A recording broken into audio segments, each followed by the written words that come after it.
The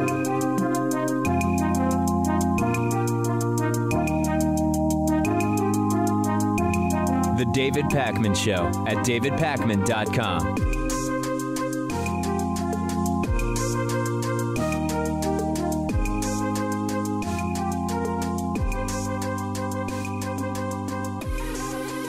Welcome to the David Pakman Show. I am Farron Cousins from Ring of Fire, sitting in once again today for David Pakman.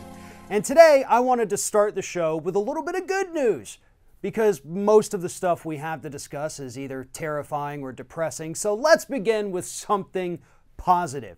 And the positive comes in the form of new poll numbers showing that roughly 40% of expected voters for 2020, 40% rate climate change as a top issue. Not the top issue, but 40% say that they are strongly going to consider a candidate's stance on climate change before casting a ballot in 2020. And that is up 5% from the 2016 numbers, when only about 35% of the country said that climate change was going to impact their vote.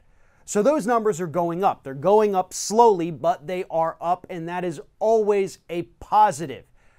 40%. It's not even half, I understand that. But that is encouraging. Finally, we have at least 40% of the country as a whole, the eligible voters as a whole, who understand that climate change is one of the most important issues facing this country today.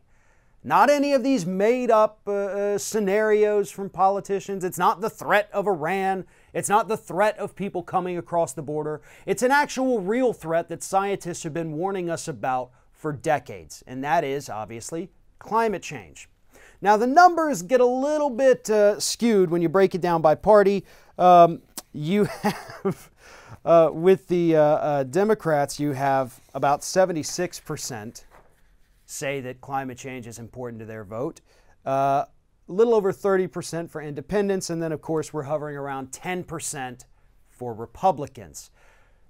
Those numbers on the lower end, obviously not exactly what we want to see, but we can take a little bit of time to be happy about the fact that, hey, at least 10% of Republicans say climate change is important. And to be honest, that 10 to 12% is actually pretty good, considering the fact that conservative media routinely tells their audience that climate change does not exist, that it's some kind of liberal hoax, that the planet's just in one of those warming/cooling cycles that happens all the time, or that a snowball in DC somehow disproves what scientists have been saying for decades. So 10% may seem small, but when you consider the amount of misinformation that the right absorbs on a daily basis, 10% ain't that bad, folks. I think we should be happy about that. And here's another reason why we need to be happy about these 40% as a whole numbers, and that is because this is an issue that we still have time to fix. Nothing is set in stone yet. And that is one of the big things that climate scientists have been encouraging people to talk about when they talk about climate change. We can't talk all gloom and doom, we're done, the planet's dead. No. They say we have to remind people that there is still time.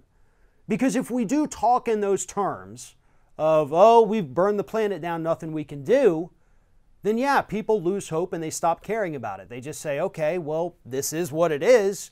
Nothing I can do. I'm not going to change my ways. I'm not going to call for action. We're doomed. But that's not the truth. We have time. We have plenty of time, to be perfectly honest with you. It's just that we have leaders in this country and other leaders abroad who are not doing enough, and it is our job to push them to do more. And that is why the 40% number is so important. Because if we act fast, if we stay on top of this issue, we can do something about it. We can change the future. But if we put another climate change denier into the White House, if we put somebody in the White House who's squarely in the pocket of the fossil fuel industry, then nothing's going to change and we're going to lose another 4 years on this very important issue. We may not have 4 years to lose. I know at the end of last year, we got the report saying we had about 12 years before we see the irreparable damages from climate change, but that's been 6 months. So we're at 11 and a half years now. Get that number 12 out of your brain. We've lost 6 months. We can make up for it. We have the technology. Costs of renewable energy are now coming down. It's actually more affordable than fossil fuels. We need the infrastructure in place. So look for that in candidates, especially on the Democratic side, obviously, in their climate plans. Because without that renewable energy infrastructure, all the windmills, all the solar farms, all of that isn't going to mean that much if we do not have a viable delivery system. Now, that's another thing that a lot of people don't seem to understand. It's like, yeah, just switch to renewables. We could have done that, and we could have built out this infrastructure 10 years ago, 15 years ago, started building it out. But unfortunately, that didn't happen. So we are behind the curve on this, right? We have a lot of work to do. But those who are saying that the technology simply doesn't exist, or if you listen to the president who tells you that, oh, when the wind doesn't blow and you're on wind power, you don't watch TV that night, that's a lie. Battery capacity is up. Delivery systems have evolved. And if we put them in place, we absolutely, as a country, could do this. We could have been a leader on this issue of climate change and renewable energy. But instead, we fell to the back of the pack, and we're now having to play catch up to all of the other countries in the world who are meeting their emissions reduction marks, while the U.S. has blown way past ours.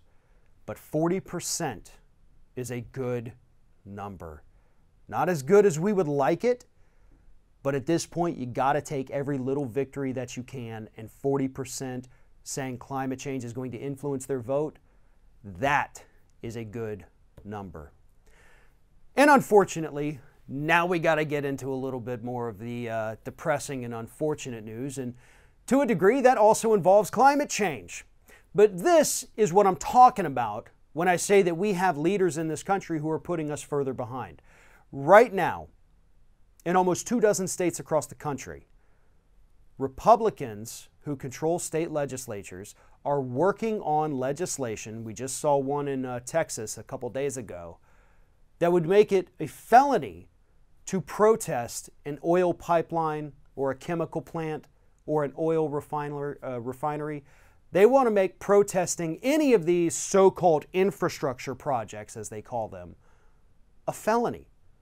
Now, the law that just passed the House in Texas originally was going to make it punishable by up to 20 years in prison, but they decided maybe that was a little too harsh, and they bumped it down to now, if this law passes, you're only going to get 10 years in prison for protesting the placement of an oil pipeline. What's happening here is that they're trying to argue that these protesters come along and they interrupt economic activity, or they damage critical pieces of fossil fuel infrastructure. Now, I understand we don't like these pipelines, and I do not advocate damage to them of any kind. However, a peaceful protest is allowed by the Constitution. Just because you don't like it doesn't mean you can pass a law at the state level saying you can't do this. That's unconstitutional. We have the right to peaceably assemble here in the United States. You cannot take that away just because you want to keep flooding this country with fossil fuels and toxic chemicals. And yet that is exactly what these states are working on. And let me go through some of the list here. I already mentioned Texas. Here we have Oklahoma. Individuals who protest pipelines can now be smacked with a $100,000 fine and 10 years in prison. This is according to the Sierra Club.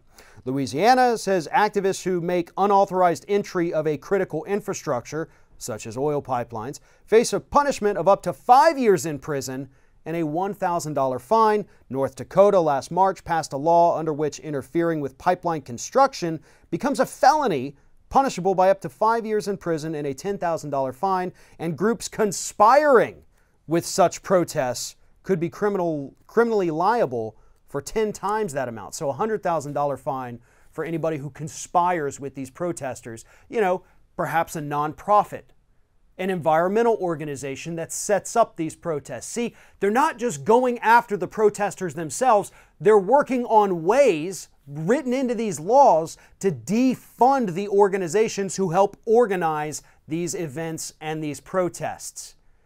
That's phase two. First, you take away everybody's First Amendment right, saying you cannot come and protest this pipeline. And the second is, we're going to bankrupt and punish the organizations who are helping people organize these protests. That's a double whammy at this point. There's even more here, and it's absolutely disgusting. Officials in South Dakota are arguing that there are limits to free speech when protest comes into conflict with economic interests. I don't remember seeing that in the First Amendment of the U.S. Constitution. I don't think it said that our right to peacefully assemble is limited as long as it does not, interfere with economic activities. Other than that, you're good to go. But hey, you do anything that might disrupt the flow of commerce, then no, suddenly you can't do it. That's not in the Constitution, and that's one of the reasons why these laws are likely to fail. But again, this is not the first time we've seen a slew of laws come into play at the same time. We saw shortly after Charlottesville, Republican-controlled legislatures were trying to make it illegal for people to protest. Tried to limit where they could or could not gather. And this wasn't in response to the horrible people in Charlottesville. This was in response to the people who were protesting the bad people. All of this boils down to the fact that they want to take away our constitutional rights. That's what every one of these laws is designed to do. Otherwise, they wouldn't feel the need to do it. But every one of these is likely to get struck down in court, even if it goes up to one of the most conservative justices in this country. They understand, too, regardless of their ideology, that you cannot infringe on that particular right. Because if you do, then what's going to happen the next time somebody challenges the Second Amendment, right? And says, well, wait a minute, you've already dismantled the First Amendment, why don't we start dismantling the second one too? That would actually save lives here in the United States. I don't think that's ever going to happen, but it's something that these conservatives need to have in their back pocket so that they understand it at all times. You come after the amendments that matter, then you're going to see people coming after the only amendment that you seem to care about. But nonetheless, we should all be upset about this, regardless of your ideology. They are trying to strip us of our constitutional rights, and that is not something that is ever okay in this country. We're going to take a quick break, but if you want even more from me, you can follow me on Twitter at FarronBalanced. You can find me on Instagram and Facebook at FarronBalanced. I am Farron Cousins from Ring of Fire, sitting in for David Pakman, and we'll be right back. The David Pakman Show at davidpakman.com.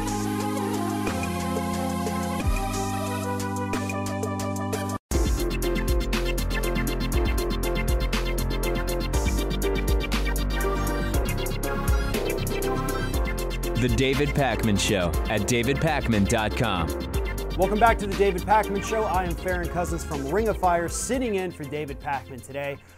We had a pretty busy Monday, obviously. Lots of bad news coming out for Donald Trump, and lots of things Donald Trump did that he thought were going to make his life so much easier, but in fact, they're really just going to make it a living nightmare. And one of those things was that the DOJ ordered former White House counsel Don McGahn to not comply with a congressional subpoena. Then Don McGahn, through his attorneys, made it clear to Congress that he was not going to be showing up today, Tuesday, for the hearing that they wanted to have. He wasn't going to give his testimony because the DOJ told him not to comply. That is called obstruction, folks. You can't do that. You're suborning that. That's exactly what just happened with Don McGahn.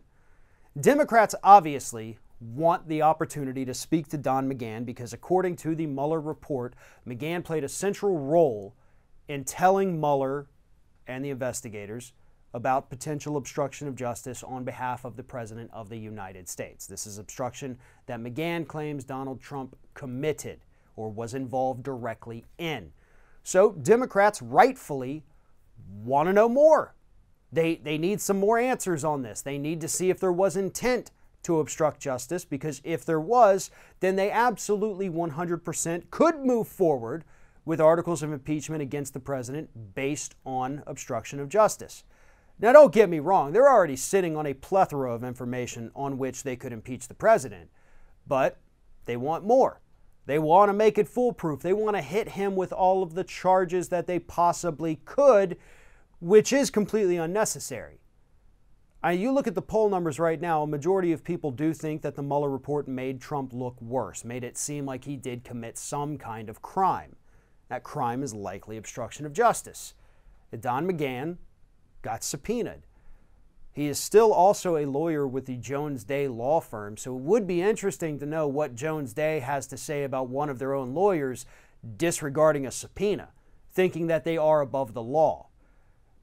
You can't ignore a subpoena, folks. I mean, let's get that out of the way right now. If you get subpoenaed, you are legally obligated to show up. And the House of Representatives does have a mechanism to force this. They subpoenaed McGahn. He said, I'm not showing up.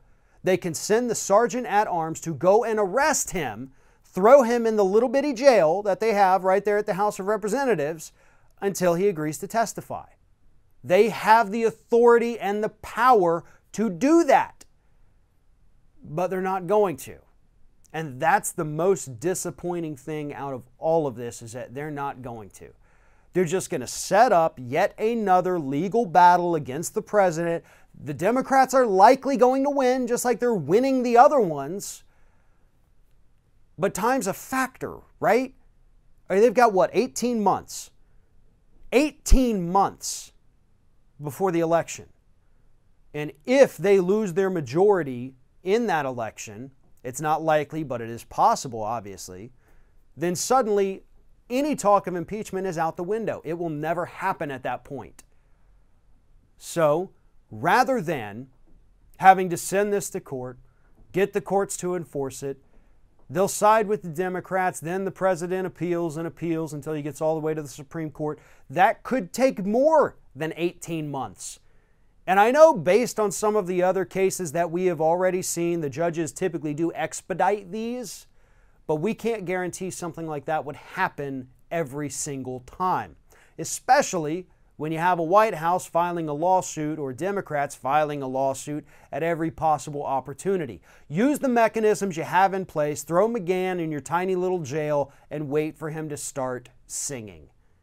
Because McGahn's made it clear he actually did want to testify, but he's kind of between a rock and a hard place. He thinks that it's best to listen to the president rather than listening to Congress. He seems to forget that at the end of the day, Congress has just as much, if not more, in this particular situation, power than the president does. And they can make his life hell if they choose to do so. And I think at this point, it's time for them to choose to do so. Not just because of McGahn's testimony either, but to send a message. It's time to tell this White House that you are not above the law, that your administration officials are not above the law, and that when this branch of the government that has the responsibility of oversight of the executive branch comes calling, you have to pick up the phone. You don't have a choice. Unfortunately, leadership in the House of Representatives right now is at least giving the appearance of being exceptionally weak. Not saying they are exactly weak, but by not impeaching, they're coming across as weak. They may have some kind of grand strategy that we don't know about. They may be playing a longer game. They may have an ace up their sleeves that we don't even know exists. But by not knowing those things, it makes them look weak. It makes them look like they're afraid. I mean, we've heard them say that, oh, the public doesn't support impeachment. Who cares? The public didn't support bailing out the big banks, but you did that anyway. The public didn't support the Republican tax scam, but they did that anyway. The public didn't support the Republicans' health care plan 2 years ago, but they tried to do that anyway. Since when does public opinion actually weigh on the minds of members of Congress? You guys every day do stuff that the public says, that's a bad idea, we want this instead. You never listen to them, and then on this one issue where you shouldn't listen to them, you're using the public as an excuse to not go forward with it. Just do it. Just do it. That's it. There's no questioning this. There's no being mealy-mouthed. There's no being wishy-washy. This needs to happen. Not just to get McGahn's testimony, but to restore some sense of order and accountability to Congress. And I know it's easy to sit here, obviously, and blame the Democrats because they are in charge of the House of Representatives, but we also cannot discount the role that Republicans are playing in all of this. After all, Republicans, at least on the surface, don't want any kind of accountability for Donald Trump whatsoever. Let the man be. Just let him do what he's going to do, right? Well, actually, there are some Republicans who are starting to get annoyed by the fact that the president seems to think he and his cabinet and his officials are all above the law. Very rare, very few, but there are some, and I'm not just talking about Republican Representative Justin Amash. There's others. According to a new report by Politico here, you have Representative Ken Buck, you have Representative Tom Cole, you have Representative Mike Simpson, and of course, Representative Amash. Those are 4 Republicans who, even though they may not be happy with the Democrats and their investigations into Donald Trump, they have also expressed their concern over the fact that the president refuses to comply with any of these investigations along with the other people from his office. So again, Ken Buck from Colorado, Tom Cole from Oklahoma, Mike Simpson from Idaho, and Justin Amash from Michigan are all Republican members of the House of Representatives who are starting to get fed up with the president. And this is according to a report in Politico. Here's what this means, because believe it or not, there is some good that comes out of this story. It shows us that there are cracks in the facade, that people within the Republican Party who actually hold positions of power, meaning U.S. representative, they're starting to wonder why the president is behaving this way. They're starting to say publicly that this isn't okay, and whether or not he agrees with the investigations, whether or not I agree with the investigations, he has to do this. He is not above the law. Unfortunately, one of their big fears that they have is not just about Trump, it's about setting the precedent for future presidents to ignore any and all investigations or document requests or subpoenas coming from the House of Representatives. See, so now the truth kind of starts to unravel a little bit. It's not just that, oh, we want Trump to comply and behave. It's no. We're looking into the future, and eventually we know we're going to have another Democratic president, and we may want to investigate them, and we want them to cooperate, but if Trump doesn't, and the courts rule he doesn't have to, then by golly, we're never going to be able to hold another Democrat accountable ever again. So the truth comes out a little bit, right? These Republicans aren't necessarily worried that Donald Trump is ruining the reputation of the presidency or that he's completely disregarding the law and acting like he is above it. No. They're worried that their future attempts to go after Democrats are going to fail based on what Donald Trump is doing today. But I guess you got to take an ally wherever you can get them, right? Because if these Republicans are saying that Donald Trump needs to comply, we kind of have to say, okay, we agree with you. We don't agree with your long game here, but we need allies. Or do we? And that's another question we have to answer. Do we need these Republican allies with ulterior motives? Because we don't, actually. When you look at the numbers, the Democrats don't need any Republicans to join with them in the House of Representatives for impeachment. We already have the numbers. We can make it happen. The place we need allies is in the Senate, and that ain't ever going to happen. I mean, even Mitt Romney, who's wagging his finger at Donald Trump, telling him, oh, you're doing horrible things, he still admits freely that I don't think impeachment's the way to go. We're not going to do that. So once again, we have another Jeff Flake in the Senate. This time it just happens to be Mitt Romney. But Mitt, I got to put it to you this way, bud. What if, it's a big if, what if you were to join in with Democrats and maybe get a couple of your other Republicans over to their side so you could vote to convict and remove from office in the Senate? And then suddenly, there might be room for a Republican challenger to Mike Pence in the 2020 primaries. That seems like the perfect opportunity for a guy like Mitt Romney to jump into the presidential race, right? So just think about it, Mitt, right? You wanted to be president. I'm sure you still want to be president. If you didn't, you wouldn't have run for Senate. You still have ambitions. You still have goals. But there is one man standing in your way, and that man happens to be Donald Trump. But you, if you get enough allies in the Senate, you could absolutely do something about that.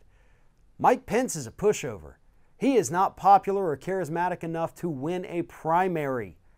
So, Mitt, just a little bit of friendly advice there.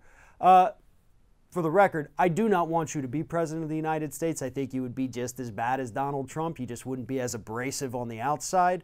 But I'm just saying, I know you're ambitious, so follow your ambition and do the right thing in this one instance, because you could.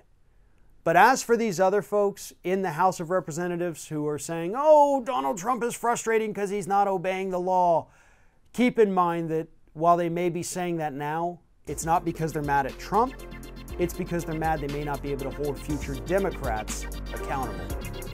And we need to take another quick break. We'll be right back with more of The David Pakman Show. The David Pakman Show at davidpakman.com.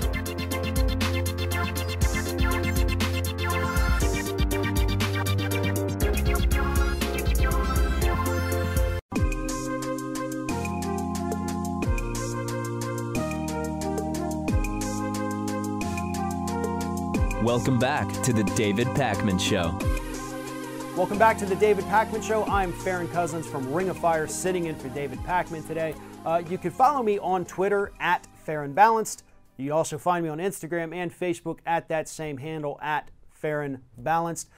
We've got a little bit more Trump news to talk about today because the man got a little bit more bad news yesterday.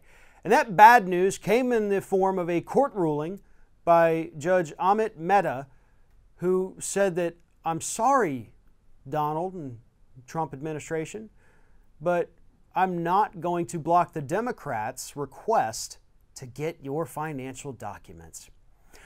Now, if you rewind the clock, about a week ago, when the Trump administration made these arguments in court in front of Judge Mehta at the time basically told Trump's lawyers that your arguments don't hold any water, because the Trump lawyers were trying to say Democrats can't request Donald Trump's financial documents because it's not related to any legislation that they're trying to pass. And Congress's job, as we all know, is only to pass legislation.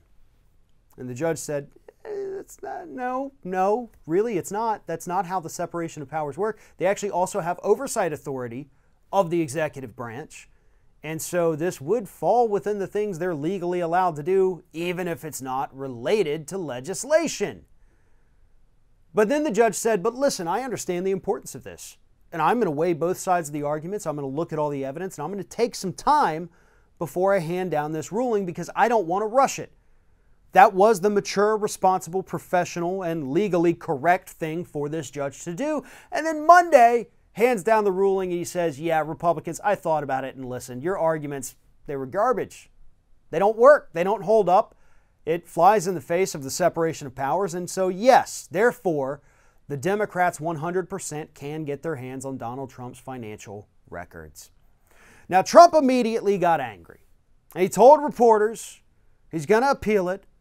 And he's furious that this Obama-appointed judge, he kept calling him, an Obama-appointed judge. In fact, at one point he said it was a recently appointed Obama judge. Recently. So I guess Obama came out of retirement while Trump was president to go ahead and just appoint this judge. The guy's been out of office for 2.5 years. That's not exactly recent, Trump. But nonetheless, yeah, Obama did appoint this judge. And this judge 100% did what any normal, well-respected person who understands the law would do, and they smacked down your lawyers because their argument was absolute garbage. You know, there is one theme that's developing throughout the Trump administration, and we've seen it unfold very publicly, and that is the fact that this man has some of the worst lawyers imaginable. I mean, think about it. Michael Cohen, he's in jail now. He will be for the next 3 years. Rudy Giuliani, that man actually went on TV multiple different times and implicated Donald Trump in crimes, and that was supposed to be his client. Jay Sekulow, well, we all know the story that emerged yesterday. We're going to talk about that a little bit later in the bonus show, but Jay Sekulow apparently ordered Michael Cohen to lie to Congress. And then you have these bonehead lawyers who go into court acting like they don't understand the roles that Congress constitutionally has, and the judge has to say, listen, you don't seem to understand how Congress works, but they're allowed to do this. So yeah, Trump clearly has a history of hiring horrible people to be his lawyers.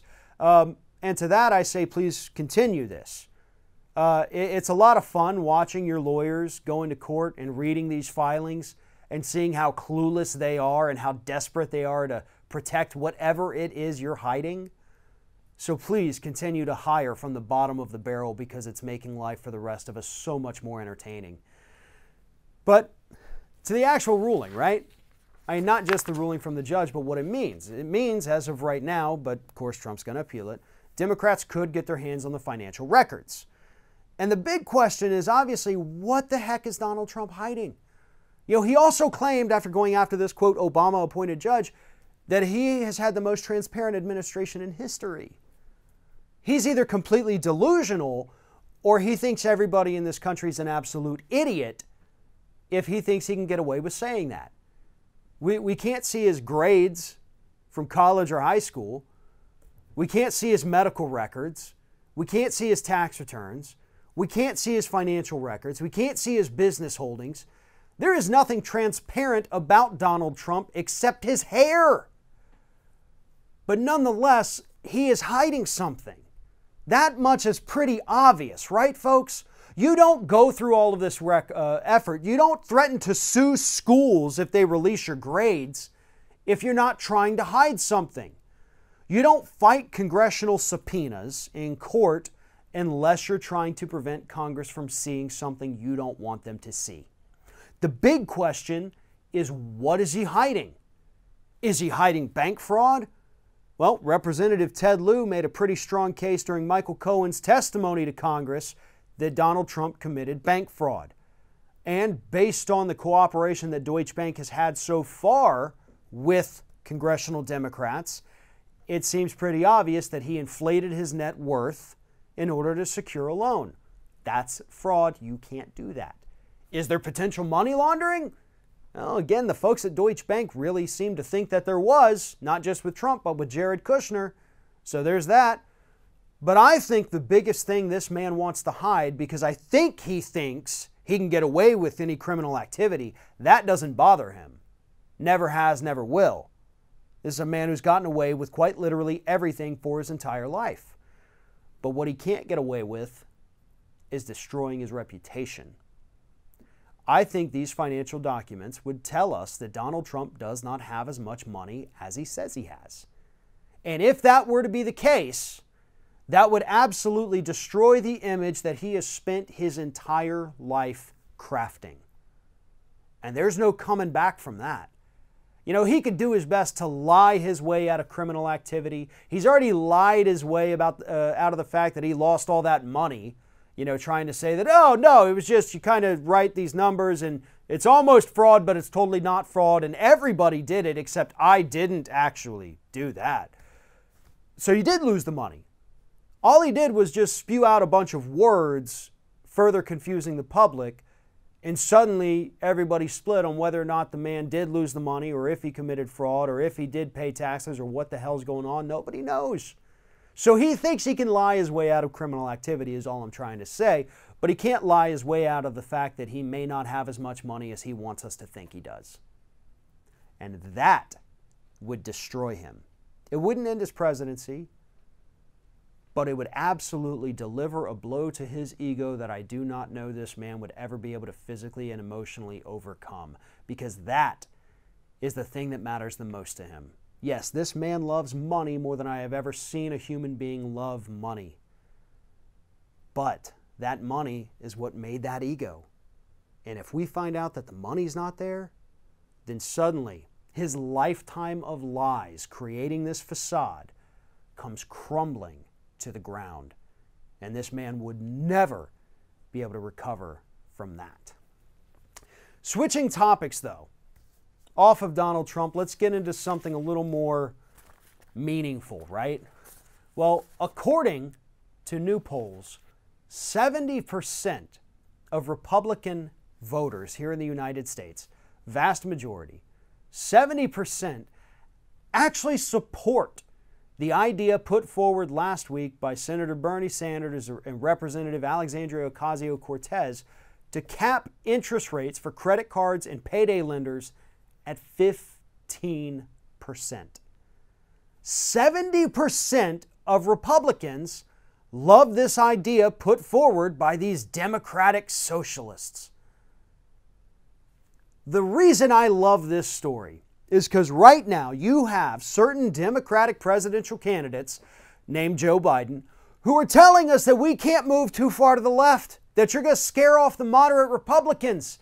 You're not going to get any Republicans to your side pushing these far left, crazy anti-corporate ideas. That's what the establishment tells us. That's what the conventional wisdom in D.C. tries to tell us. But it turns out that time after time, in poll after poll, Republicans actually really love these socialist ideas. And it's not just the capping of the credit card interest rates, which as of last week were at almost 22% average. People with good credit are still paying more than 15% on credit cards. People with very poor or no credit who have to go to payday lenders, you're talking about dozens upon dozens of percentage points in interest. I mean, 30, 40, 50 or more in interest on those just because they had no credit. They get trapped in these endless debt cycles for this $9 billion industry. In fact, that $9 billion they make is only off the interest each year. And they're doing better than ever because Trump has gutted the CFPB, and now they're not regulating these people like they had been towards the end of the Obama administration. So they're back. The predatory payday lenders are back, and they're screwing over American citizens. And 70% of Republicans understand that, just like 70% of Republicans understand that credit card companies are doing the exact same thing. But it's not just capping the interest rates here. They support Medicare for all. They support a $15 minimum wage. They support getting money out of politics and overturning Citizens United. They support taking action on climate change. They support renewable energy. They support debt-free or free college.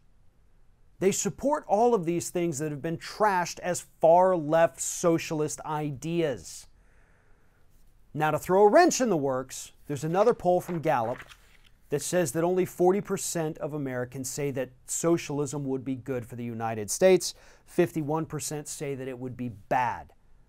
But the flaw with this Gallup poll is that it's straight up just asking people, would socialism be a good thing or a bad thing for the United States?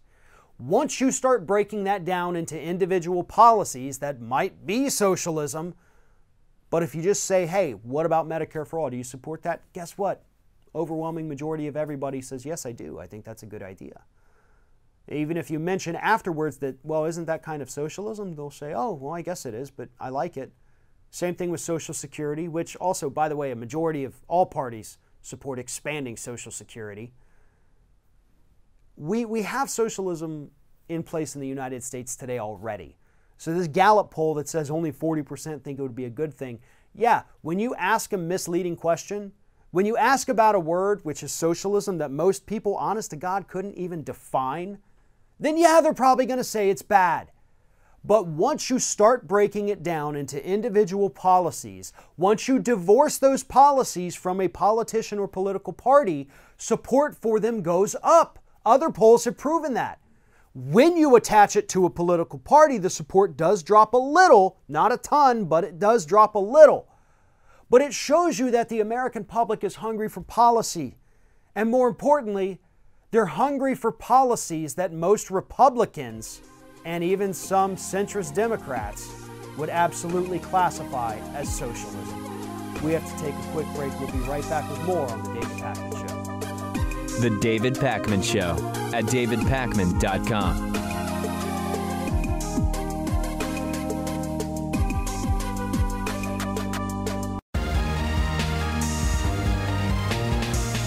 The David Pakman Show at davidpakman.com.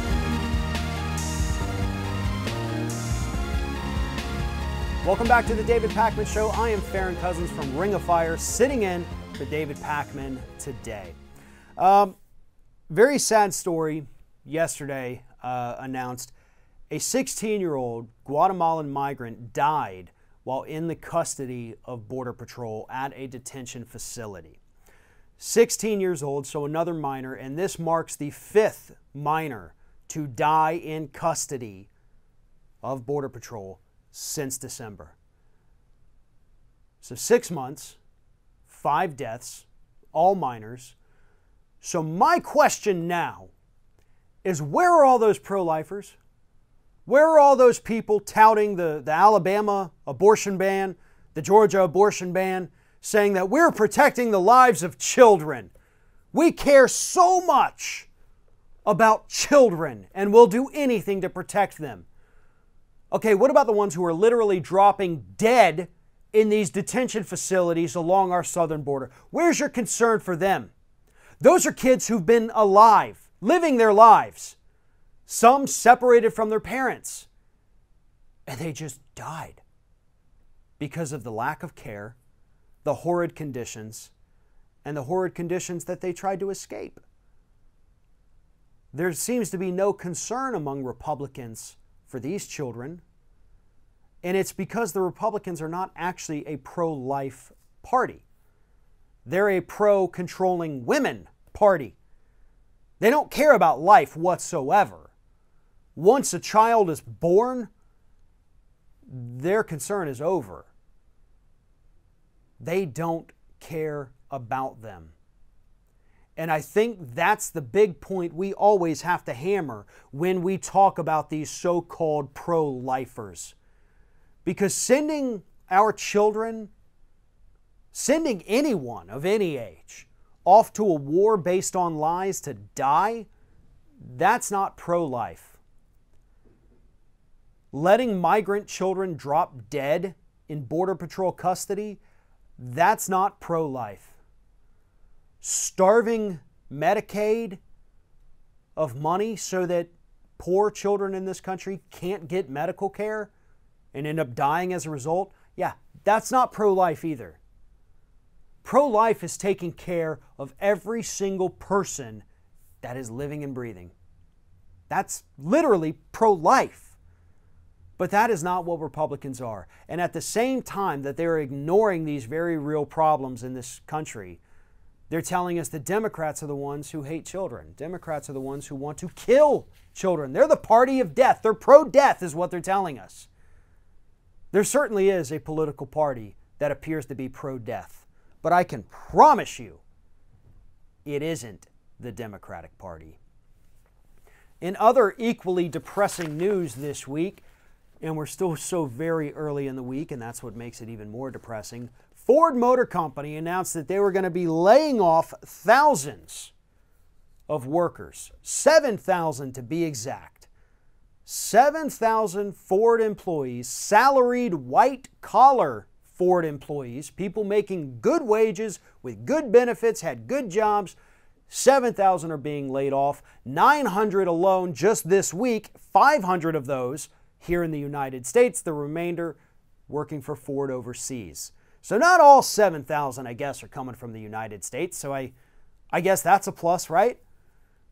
But I think Bernie Sanders actually did the best job of summing up why this is such a disgusting story. This is what Bernie tweeted on Monday after Ford made this announcement. He said, Ford got nearly $750 million in tax breaks from the Trump tax scam and paid its CEO $18 million last year. Now, Ford is laying off thousands of workers. The bottom line, Republicans sold the tax scam as a way to create jobs and help workers. They lied. And that's 100% correct, because Ford has estimated that this is going to save them $600 million-ish a year, maybe $650 million a year. Yeah, but you already got $750 million in tax breaks from the Republican Party. So even pocketing an extra $750 million a year wasn't good enough for you. You want to save an extra $650 million a year so that you can bring your total savings to $1.4 billion a year by laying off people, by destroying American jobs, by ruining households, by kicking their top earner out into the street. That's what's happening to the men and women at Ford. And it's happening to 500 of them by Friday of this week. And Bernie's also right in the fact that Republicans promised us corporations were going to save money, but that money was going to go back and it was going to create jobs. They were going to invest in their own companies. They were going to expand. They were going to give you better benefits. They were going to give you bonuses. Remember that? All the hype around the few companies that gave a handful of their employees $1,000 at the end of that year, right after the tax scam passed. Those bonuses didn't come back this past year. And corporations admitted that they weren't going to come back ever. Those were one time. It was basically a publicity stunt, and it worked. Oh, and also fewer than 13% of the companies who got the Donald Trump Republican tax scam cut, only 13% actually spent it on their businesses. The rest of the money went to shareholder dividends and buying back their own stock, which stock buybacks are also at an all-time high, and that's because of the Republican tax scam. They don't care about expanding their businesses. They are already, most of them, the size that they want to be. What they care about, if they're going to invest in their own company, is automation. How do we get rid of the human beings and replace them with a machine? That is happening here. It happens with automotive companies like Ford especially. But the bottom line is that we were lied to. A majority of people in this country do understand that. There's very few people out there today in the middle class or the working class or the underclass who say that, no, this tax scam was a good idea. Even Republicans who are in those demographics say that, no, it was a lie. We're not going to get anything. Nobody buys trickle down anymore, except, of course, for the top 1% and corporations, because they're the only ones who benefit from it. Unfortunately, a lot of members of Congress happen to be in the top 1%, so they all benefited from their own tax cut package. In fact, one of them, the congressman from Florida, whose name escapes me at the moment, the day that he voted for the tax cut package, after he cast his vote, he then left Congress and went and closed on a new yacht. And the yacht happened to be in the same value that he was expected to save under the new tax bill. That's what this was about, putting more money in the pockets of rich people, putting more money into the bank accounts of Ford, not caring one bit whether or not they actually spent that money on their employees, or if they kept the jobs that they already had, or if they even shipped them overseas. They didn't care. And that's another thing, is that Trump promised us multiple times throughout his presidency that he was going to make Ford keep their jobs here in the United States. Remember, he said it was going to happen with Ford, it was going to happen with Carrier. Pretty much, it was going to happen with Foxconn in Wisconsin, bringing all these new jobs in. Everything Donald Trump has touted of creating jobs or keeping jobs here in the United States has been an absolute lie. But instead of saying, oh, crud, I'm really horrible at negotiating with these companies, what did he do yesterday after Ford made this announcement? He headed to Pennsylvania to give another one of his hate-filled rallies where at some point they were once again chanting, lock her up. Can you imagine? Can you imagine being obsessed with Hillary Clinton that much here in 2019, in May of 2019, still being obsessed with Hillary Clinton? I don't even care which side of the aisle you're on. Obsession with Hillary Clinton needs to go away now. But nonetheless, he wasn't out there saying that, oh, we do have a problem, companies are cutting jobs, and I'm going to have to get tough with them. No. He went into his usual talking points about how great everything is, how much he's kicking China's butt in the trade war, how stupid the Democrats are, how fake the news is. He didn't talk about the fact that everything is a lie. The economy is not doing great. It looks great on paper. But when you actually go out there and you start to look at it, when you read the labor reports, which I hate to admit that I actually have done, It's boring, it's tedious, but they do not paint a picture of a rosy economy. We're not adding jobs that actually matter. In fact, as Ford pointed out this week, we're losing those good jobs and replacing them with minimum wage, seasonal, or temporary workers. The economy is not doing great, but Donald Trump would rather continue whistling past the graveyard, pretending that he's the great economic savior of the United States, and unfortunately, too many people who show up to those MAGA rallies actually believe that. But you know who's not struggling right now in the United States? The people at Fox News. Well, some of the shareholders might be losing a little bit of money because they're struggling to get advertisers, but the on-air personalities, including the ones that you've really probably never heard of, oh, they're doing great. And you know why they're doing great? Because it turns out, according to a new report from Media Matters shared exclusively with the Daily Beast, they're pretty much all shills for the Republican Party, and they're all being paid huge sums of money to go out and give speeches or make appearances for Republican candidates and the Republican Party itself. This is a fascinating new report because we've all known for a very long time that Fox News is a wing of the Republican Party. Or maybe the Republican Party is a wing of Fox News. I don't even know which way that goes anymore. It could be either or. I'm starting to think Fox News might be the one calling the shots here. But nonetheless, here are some of the numbers here as reported by the Daily Beast. The 5 co-host Greg Gutfeld earned more than $36,000 in 2017 speaking at a Washington Republican Party fundraiser. Jeanine Pirro reportedly made $35,000 at a fundraiser for Pennsylvania Republican gubernatorial candidate Scott Wagner in 2018.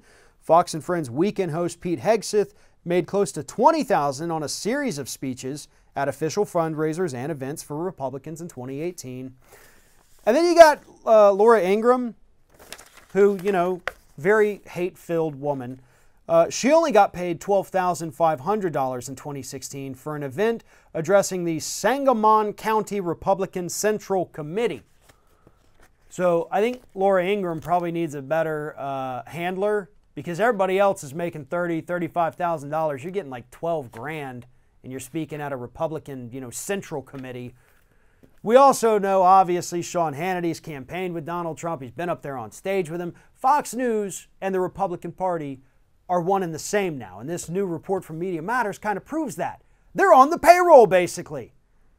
And here's the worst part. Any other network would fire these people. Networks have rules in place that say you can't go out there and be a shill for any particular political party. You can't speak at their events. You can't give them money. Keith Olbermann got suspended from MSNBC for that in 2010. So they at least try to pretend that they're not partisan. Fox News, they don't care. You want to go be with Trump on stage? Go for it. You want to give money, get money by speaking on behalf of Republican candidates? Do your thing. And that's why Fox News is so toxic and so dangerous for this country. I want to thank David Pakman for letting me sit in these past 2 days. If you want more from me, you can find me on YouTube at youtube.com/TheRingOfFire. Follow me on Twitter, Instagram, and Facebook at Farron Balanced. Thank you very much for watching. See you next time.